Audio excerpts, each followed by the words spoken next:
Okay, thank you, Divya, for the introduction. Hi, everyone. Like Divya said, I head digital marketing for HouseJoy.in. HouseJoy, like a lot of you would know, is one of India's largest home services company.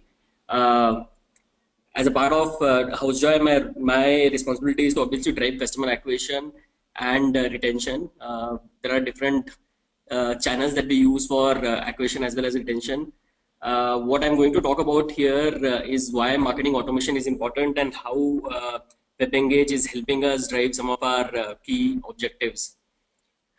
So, I'll start with, what exactly is marketing automation. So there are a lot of people who have different views on marketing automation.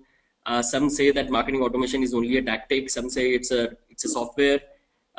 What I would say is marketing automation is a mix of all. It's basically, using different tools, creating automated triggers to basically maintain relationship with your customer.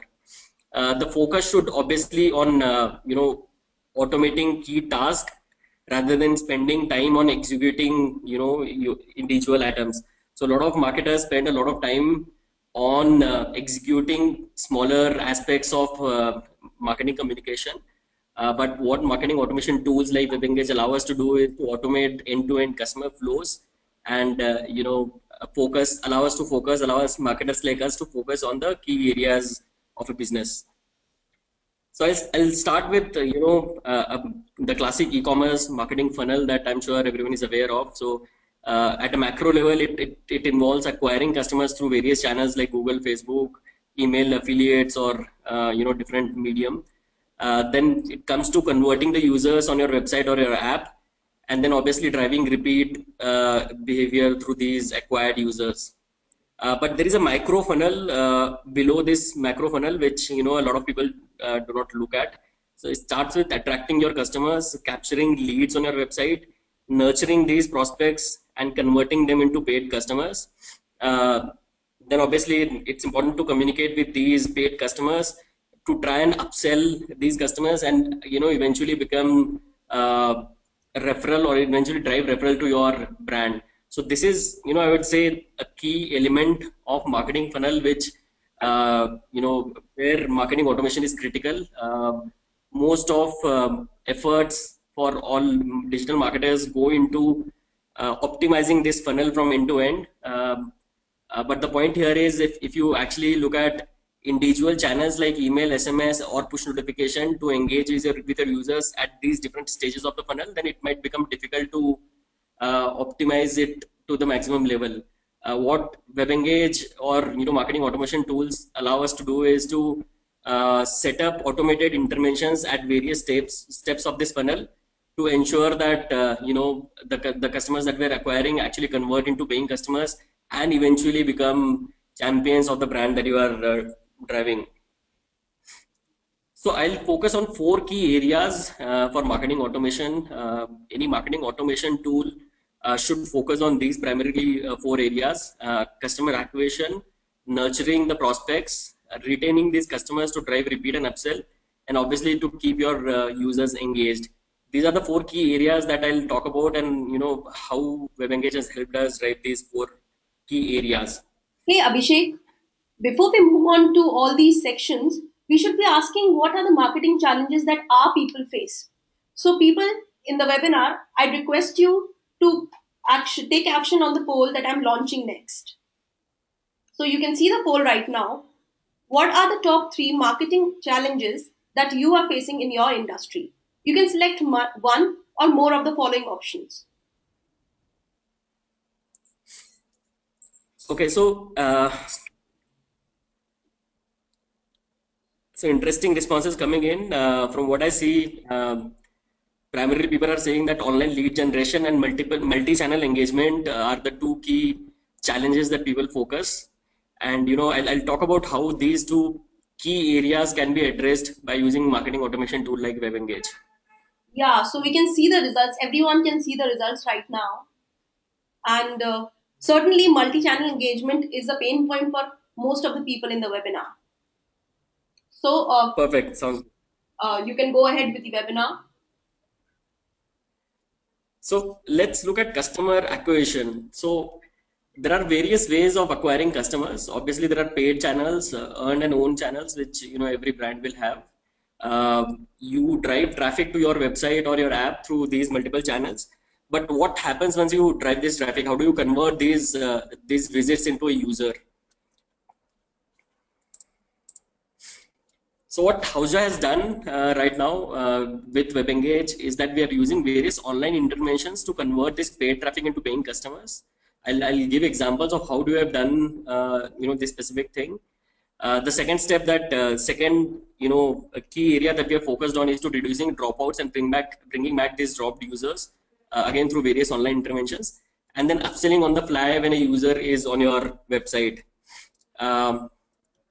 So one example of the first area is basically to convert paid traffic into a user. This is one thing that we took up with WebEngage. We are driving a lot of traffic on our blog, but how do we convert this traffic into actually a customer? So what we have done is basically we are capturing email IDs of customers who are visitors or users who are coming onto our blog, and then we are using drip marketing to reach out to these customers and convert them into paying customers. So this is one example. If you look at the screenshot right now, this is a pop-up that has been configured by WebEngage. Basically, anyone who comes to our blog, we try and give some incentive for a user to enter their email ID. This is one way of driving, converting your traffic into a lead. Once you capture this email ID, then it becomes very easy to use drip email marketing and reach out to these customers and eventually convert them into your paying customers. The second thing that we did was, nudging these online visitors to convert and become your paying customers. So there will be a lot of traffic that will be coming to your website or app. I'm sure, using various channels, everyone drives a lot of traffic. But what really matters is how do you convert this traffic into your paying customer. So there are various interventions that you can, make on your web and app. A couple of things that WebEngage allows us to do is to, create notifications on the fly. This is one example of how we have configured notifications for different segments of users. Now the key part here is to actually understand what should be the segment of user to which you show this notification, what should be the message that goes for every segment of user.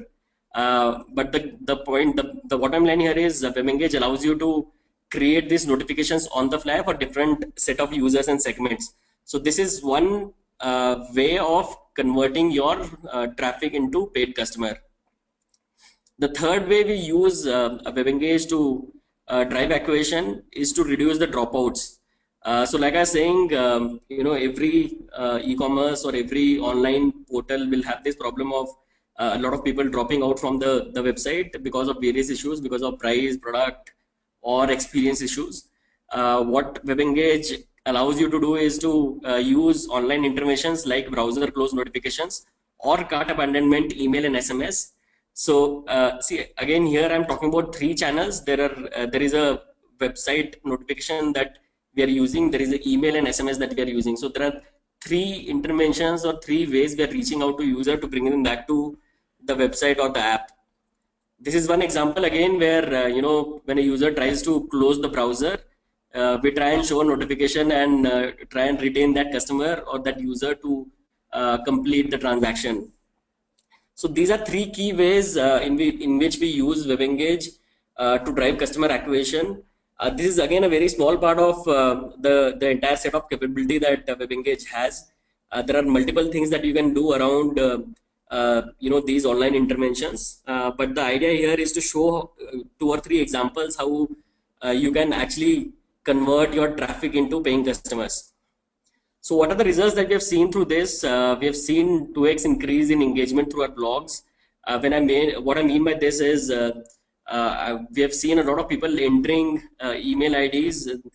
Before such notifications, we had the standard subscribe link on the blog, but with this notification pop-up, which we use based on some segments, we have seen a 2x increase in number of people who enter the lead. We have generated significant number of leads through this intervention. We have been using drip marketing to reach out to these users again and then eventually convert them into customers. The most interesting thing has been the cart dropout pop-up, as well as the abandonment emails. This has helped us salvage 10% of our dropped users. So these are some key stats which show how these online interventions have helped us to acquire more customers from the same traffic that we have been driving. The second aspect of marketing automation is obviously to nurture prospects. You generate prospects by capturing leads, either through the example that I showed earlier of the blog, or I'm sure a lot of other online portals have lead generation pages where you ask users to enter their lead and then probably convert them offline. What can be done through WebEngage is to use drip email marketing to keep these prospects engaged. So what exactly is drip email marketing? Drip email marketing is a way of reaching out to your users through email marketing by automated flows. So automated flows is based on user behavior. So anyone who sees your email behaves in a certain way, either opens it or clicks on something, you can set up follow-up email notifications based on the user behavior. And then you can use intermittent hooks like offers and all to convert these prospects into customers. What is very key here is to customize communication based on user behavior. So a user who, for example, has clicked on my first email, if I customize the next email based on that behavior, then the likelihood of that user opening and clicking on the second email is definitely far higher. So this is usually what people do. Typically, on all lead generation platforms, you drive your traffic to your website, you generate a lead through that, and then there is after 30 days, 60 days, there are people who keep doing same drip email, same offers, and same email communication to the entire base. But this is not the ideal way to nurture your prospects. The ideal way is something like this. This is a screenshot that I've taken from WebEngage.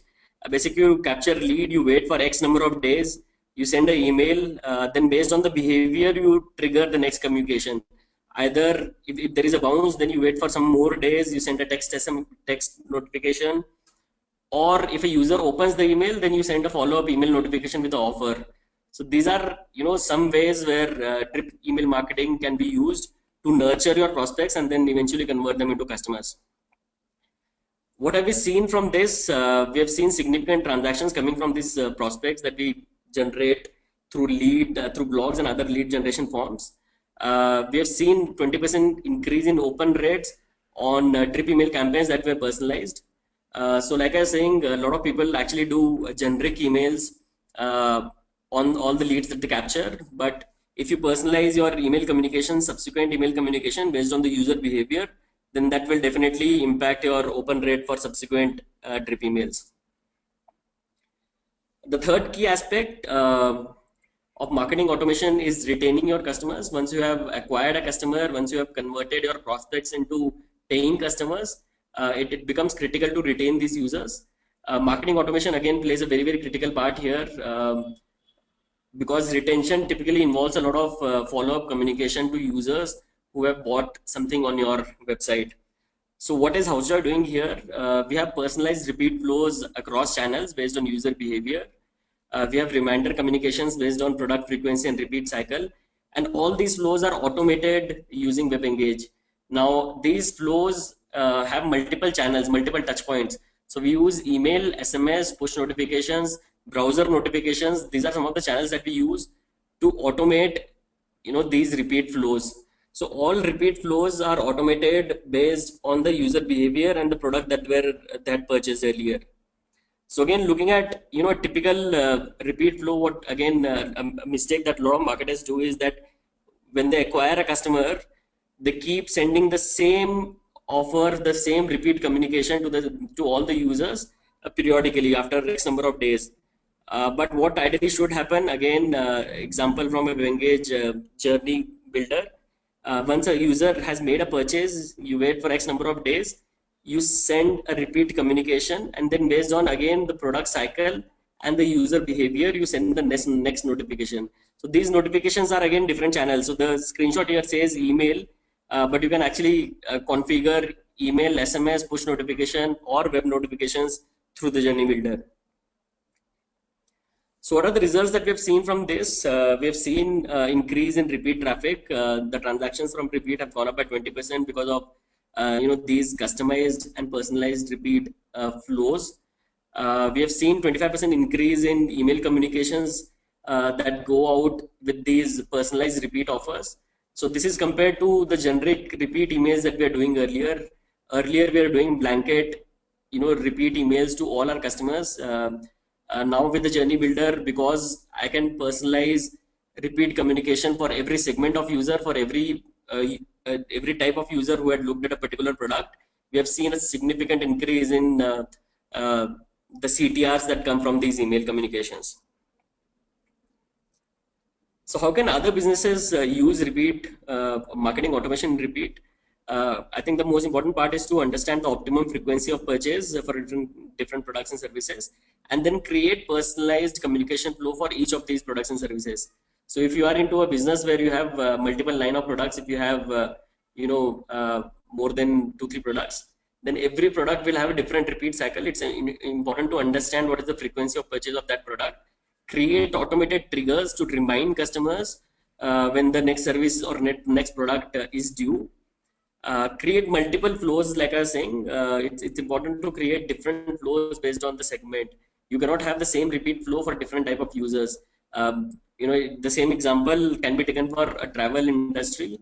If there are people who book a certain sort of holiday, for example luxury holidays, versus someone who books a business travel every month, the repeat cycle and the repeat communication flow has to be different for every segment of user. The last part which I'm going to talk about is engaging app download base. This is again a critical element of marketing automation. Today a lot of brands have a lot of app downloads. There are brands who have driven app downloads through various channels, but when it comes to engaging these users, it's critical that you ensure that these people who download your app retain your app because of various communications that you do. So what works best? Obviously personalized communication to bring back users to the app. So this is slightly different from retention or a cart dropout flow. Here the idea is to continuously engage with the user. This can be looked at as a sort of retargeting that you typically do on web or app. This is one example that I've given. Suppose a user is browsing a particular product category and does not book on my app, then obviously there is a cart abandonment push notification then go out immediately. But there could be reminder SMSs, push notifications that can keep happening from the subsequent day. So this is just one example how you can keep your users engaged. Then through push notification, there are various other examples, various other things that people can do. For example, if there is a new product launch, you can use push notification to engage with the user, tell them about a new product line or a service that you have launched recently. If there is an upgrade in your offering, if you are launching a new campaign, if you are launching a new price for a product, these are some notifications that you can do using marketing automation tools.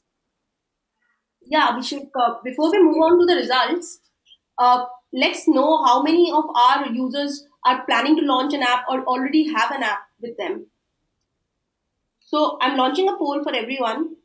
Could you please fill the poll and let us know?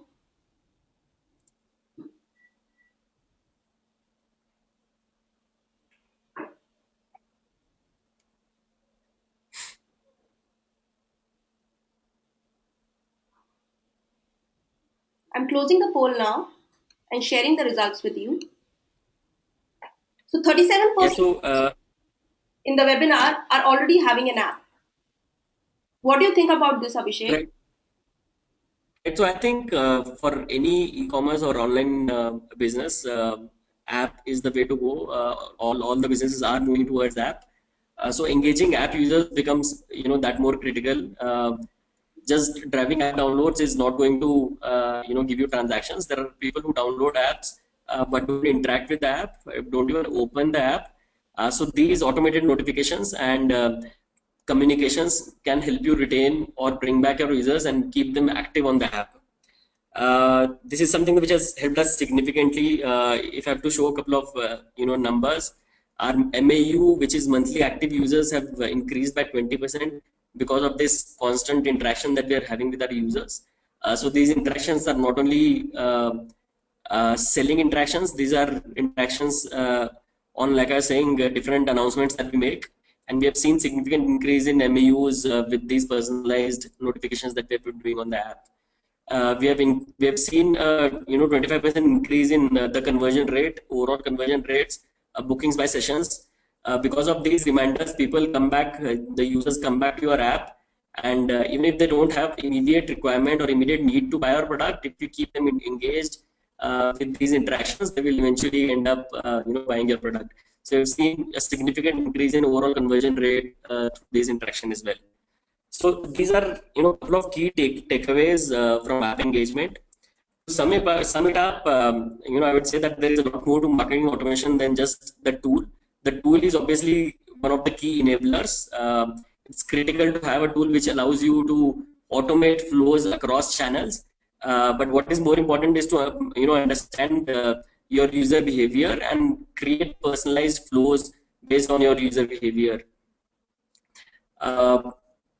And also it's critical to create these automated communications based on different triggers that a user can do. So basically the idea of marketing automation tool is to use these triggers to automate communication across different channels so that you can increase your conversion rate, basically drive more revenue for the same traffic, and to obviously drive more retention, more revenue from the same users. So this is, in short, a summary of why I think marketing automation is critical for any online business. That's it from my side. I'm open to questions if there are any. Thank you, Abhishek. It was great to have you on board with us. We are now open to questions. You can punch them in the GoToWebinar panel of your questions. We already have a few questions with us. With us, Abhishek. Let's take on the first question, which is by Amandeep Singh. He's asking, is drip marketing effective for service organizations? What kind of hooks can we use when we have no offers to give? I'm sorry, can you come again, Divya? Yeah. So Amandeep asks, is drip marketing effective for service organizations? What kind of hooks we need to give if we don't have any offers? So I think drip marketing is important for any business. In fact, drip email marketing was, I think, pioneered by service-based businesses, primarily B2B businesses, where typically the purchase life cycle, is longer than online e-commerce product. So there are different hooks that you can give. It's not only offers, but different product features. So, for example, if your first email is about a very high-level feature set of your product, the next email can focus on one key feature which has helped a particular customer. You can talk about customer testimonials. You can give examples of how people have used your product. So, drip email marketing is all about creating a story. The first communication is about one aspect of your product, and then you create a story from there, and eventually increase the interest of a user into your product. Okay, I guess that answers the query. The next question comes from Samir, who's asking us, apart from frequency of transactions, what are some other factors we can use to identify segments? Or should we focus our market, or what should we focus our marketing on? So I guess this question is about repeat, from what I understand. So yeah, frequency of purchase is one key aspect of deciding a repeat calendar.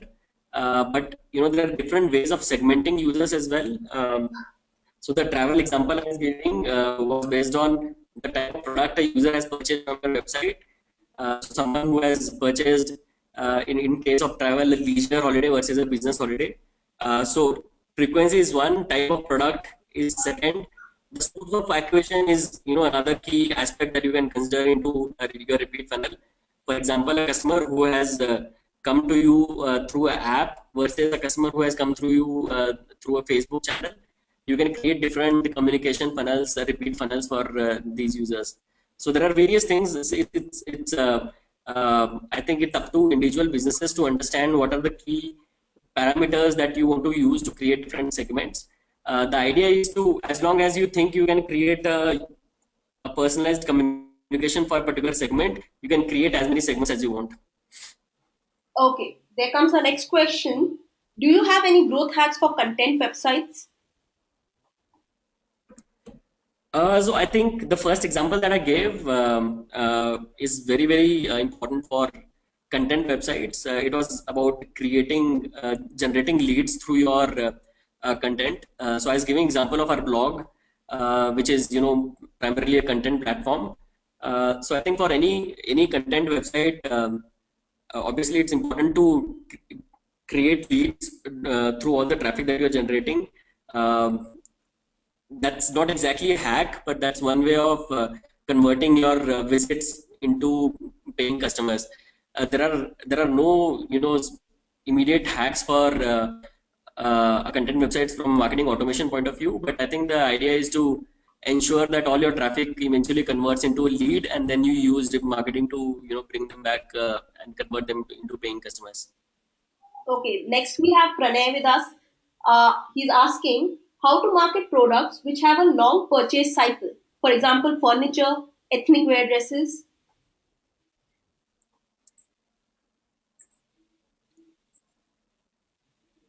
I'm sorry, come again, Divya? Yeah.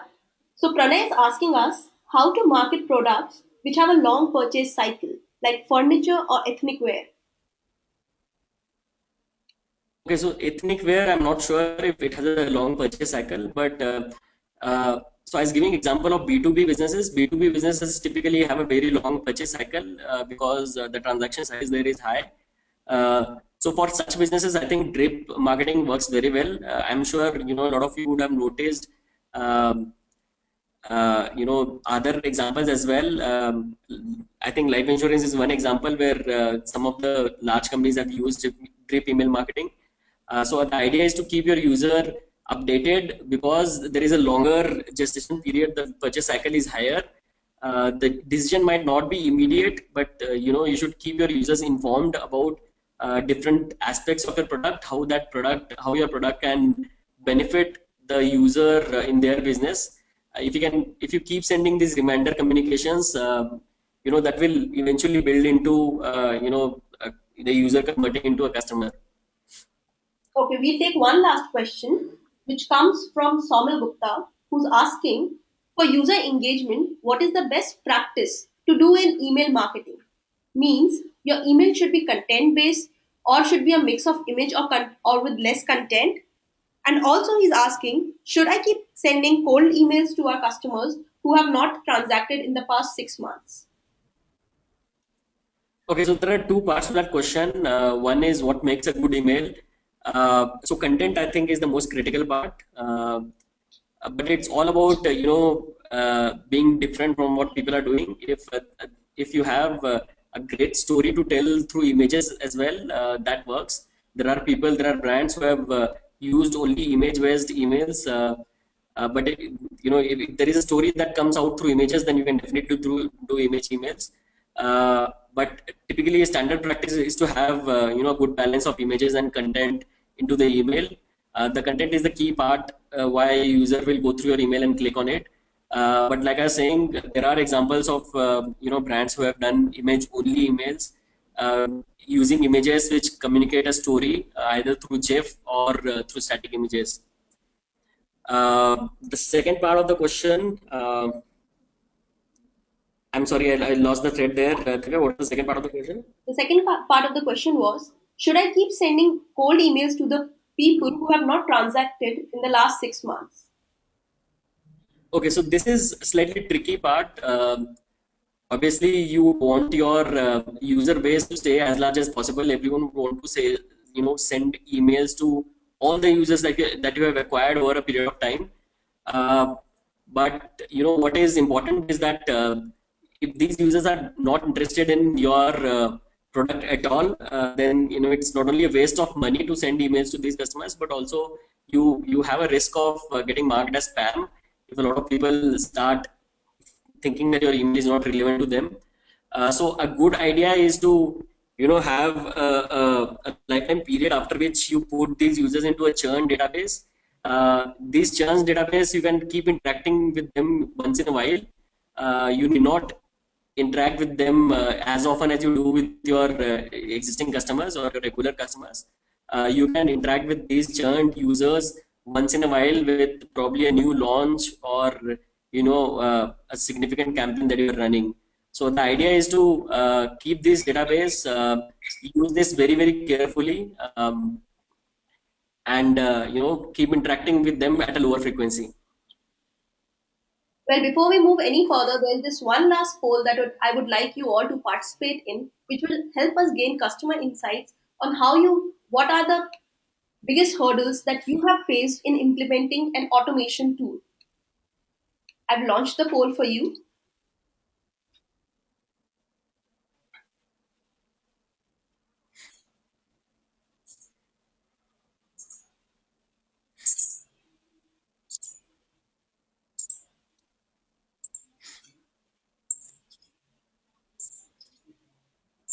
I'm closing the poll now and sharing the results with you.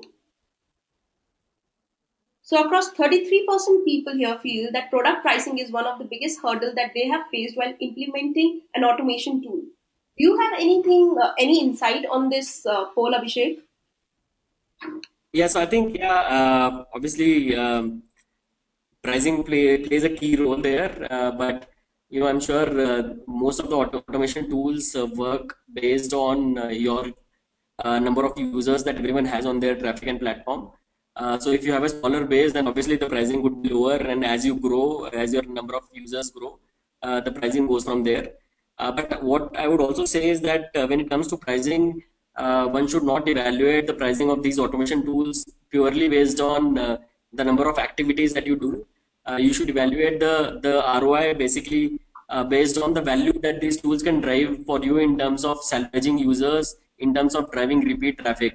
I'm sure it's not very difficult to do back up the envelope calculations. If you know what is the traffic that you are getting, you can do some basic calculations to understand what is the saving that you can have from salvaging dropouts, from bringing back your users through these marketing automation tools.